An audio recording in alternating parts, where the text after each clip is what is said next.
Disons très simplement que si le but pour lequel Christ est venu est d'avoir un accès libre par le Saint-Esprit qui effectue son œuvre sans entrave, il doit y avoir quelque chose qui est irrésistible et irrépressible. Il y a quelque chose qui continue, qui s'étend, qui s'élargit. Cette chose ne peut être enfermée, ne peut être restreinte. C'est quelque chose qui est libéré sur la terre. C'est ce que le Seigneur a voulu dire par la déclaration complète. Quelque chose s'est libéré. Libérez le feu et les choses se produiront. Je suis venu jeter un feu sur la terre.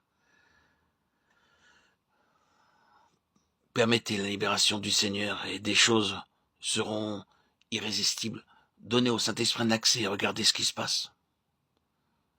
Ces choses seront irrésistibles et irrépressibles. En effet, elles iront au-delà de nous-mêmes, bien au-delà. Nous ne serons pas capables d'en venir à bout. Il existe des figures variées d'expressions et de métaphores utilisées en relation avec le Saint-Esprit. On ne parle pas de lui seulement comme le feu.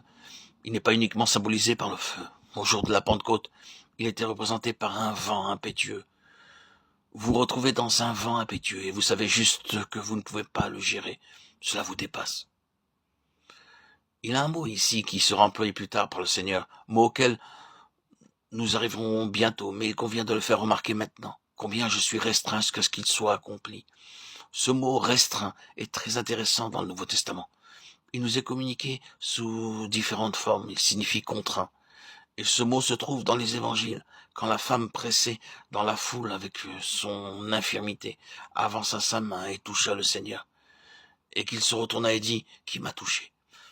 Ses disciples répondirent, Maître, la foule te presse, comment peux-tu dire qui m'a touché? Luc 8, 43, 45. Et ce mot pressé est exactement le même mot grec que contraint.